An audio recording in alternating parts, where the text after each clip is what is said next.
Hi అండి my lovely subscribers and viewers. నేను ఇప్పుడు మీకు చెప్పబోయే క్రీమ్ వాడితే నెల తిరగకుండానే మీరు కొరియన్లా తెల్లగా మారిపోవడానికి ఖచ్చితంగా అండి. ముందు మీరు ఫస్ట్ డవ్ పింక్ సోప్ ఉంటుంది కదండి, అది తీసుకొని దాన్ని నైఫ్తో కానీ లేకుంటే తురిమే టూల్తో కానీ కట్ చేసుకోండి. అది తురుములాగా మారేలాగా చూసుకోండి. తర్వాత కొన్ని చిన్న ముక్కలు వచ్చేలాగా చూసుకోండి. చాలా సన్నగా తురుముకోండి ఫస్ట్. తర్వాత ఉడికించిన బియ్యం రైస్ వాటర్ని తీసుకోండి. అంటే నేను ముందుగా నానబెట్టుకున్న రైస్ని, ఒక రైస్ నుంచి వచ్చిన వాటర్ని కాకుండా బియ్యాన్ని ఉడికించిన తర్వాత గంజిలా ఫామ్ అవుతుంది కదా, ఆ వాటర్ని కొంచెం కప్పు రూపంలో ఒక 1 కప్పు ఉడికించిన రైస్ వాటర్ని తీసుకోండి. దాన్ని ఒక చిన్న బాండీలో ఉంచి కొంచెం లో ఫ్లేమ్లో ఉండేటట్టు హీట్ చేయండి బాగా. ఆ హీట్ అనేది కేవలం లో ఫ్లేమ్లో ఉన్నప్పుడు మాత్రమే మీరు హీట్ చేసుకోండి. కొద్దిసేపు ఉన్నాక అది మరలుతుంది. అలా మరలిన తర్వాత మీరు ఆ మరలిన గంజిలోనికి మనం ముందుగా తురిమి పెట్టుకున్నాం కదా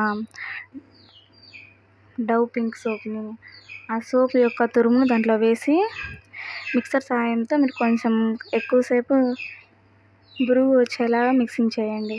అది ఎక్కువ బురుగు వచ్చి కింద పొర్లిపోయే అవకాశం ఉంది. అలా కాకుండా లైట్గా చిన్నగా అనుకుంటూ మనం ఏదైనా కర్రీస్ వేసుకుంటాం కదా, అలాంటి చిన్న గెంటెలను తీసుకొని దాన్ని అలాగనే చిన్నగా మిక్సింగ్ చేస్తుంటే అది అలా తురిమినదంతా పైకి పొంగిపోకుండా కొంచెం లైట్గా లోపలికే ఉండేలాగా ఉంటుంది. కొద్దిసేపటి తర్వాత శనగపిండిని 2 స్పూన్లు తీసుకొని అందులో వేసేసి దాన్ని కొంచెం ముందుగా వాడాం కదా కర్రీలకు ఉపయోగించే గంట వంటిది, అలాంటిదే ఉంచి కొంచెం అదిమినట్టు కొంచెం ముందు మెత్తగా అయ్యేలాగా రుబ్బినట్టు అనండి కొంచెం. ఎందుకంటే కింద ఉన్న బాండీకి డవ్ సోప్ అనేది కొంచెం అంటుకున్నట్టు అనిపిస్తుంది. అది అనేది ఆ గంటకు తగులుకొని పైకి వచ్చే అవకాశం ఉంది.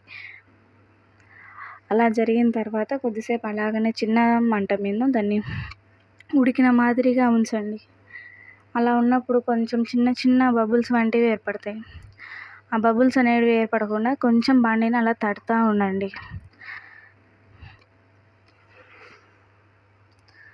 అలానే చేసిన తర్వాత కొద్దిసేపు నాక మరి ఈ సాఫ్ట్గా క్రీమ్ వంటి స్ట్రక్చర్ వచ్చేంత వరకు వెయిట్ చేయండి. ఆ స్ట్రక్చర్ వచ్చిన తర్వాత కొద్దిసేపు ఉన్న తర్వాత దానిని చల్లారనివ్వండి. చల్లారిన ఆ క్రీమ్ని ఒక చిన్న గ్లాస్ కంటైనర్ని ఉపయోగించి దాంట్లోకి తీసుకోండి. ఎందుకంటే గ్లాస్ కంటైనర్ అనేది ఎలాంటి బ్యాక్టీరియా ఫామ్ అవ్వకుండా చూసుకుంటుంది. ఎక్కువ ప్లాస్టిక్ అనేవి చాలా త్వరగా బ్యాక్టీరియాలను ఫామ్ చేసే దానికి కొంచెం అవకాశం ఎక్కువ ఉంటుంది. గ్లాస్ అయితే అలా ఉండదు కదా, అందుకని దాన్ని అలానే ఉంచిన క్రీమ్ను మనం రోజు స్నానం చేసే ముందు ఒక 1/2 అవర్ కానీ లేదా 45 మినిట్స్ కానీ అలానే ఒంటికి పూసుకొని కొద్దిసేపు ఉన్న తర్వాత మనం స్నానం చేసినట్లయితే రోజు మన చర్మం ఇలా రోజు ఉండేలాగా బ్లాక్గా అలా చిన్న ముడతలు వంటివి అలాంటివి లేకుండా మంచిగా స్కిన్ గ్లోయింగ్గా అవుతుంది. ఖచ్చితంగా కొరియన్లా వాళ్ళంతా వైట్గా లేకపోయినా కనీసం వాళ్ళ 50% అయినా ఖచ్చితంగా కలర్ మారుతారని నేను నమ్మకం ఇస్తున్నాను. ఇది కనీసం బ్లాక్గా ఉన్న వాళ్ళకైతే చాలా ఉపయోగపడుతుందండి. కావాలంటే మీరే నా చేతి మీద నేను డిఫరెన్స్ చూపిస్తా చూడండి. పూసుకొని ఆ క్రీమ్ను కొంచెం అప్లై చేసిన చోట మాత్రం తెల్లగా ఉంటుంది, పక్కన హ్యాండ్ మాత్రం కొంచెం బ్లాక్గా ఉంటుంది. ఆ తేడాను మీరే గమనించండి. సో మీరు ఈ క్రీమ్ ఖచ్చితంగా వాడడం వల్ల మీరు చాలా తెల్లగా వైట్గా బ్రైట్నింగ్ గ్లోయింగ్ చర్మం అనేది మీ సొంతం అవుతుందని నేను నమ్ముతున్నాను. మీరు కూడా కొంచెం ట్రై చేసి చూడండి. ఖచ్చితంగా తేడా అనేది మీరే గమనిస్తారు. జస్ట్ ఒక 1 వీక్లోనే మీ చర్మం అనేది వేరే కలర్లోకి మారడం మీరే చూస్తారు ఖచ్చితంగా అనేది.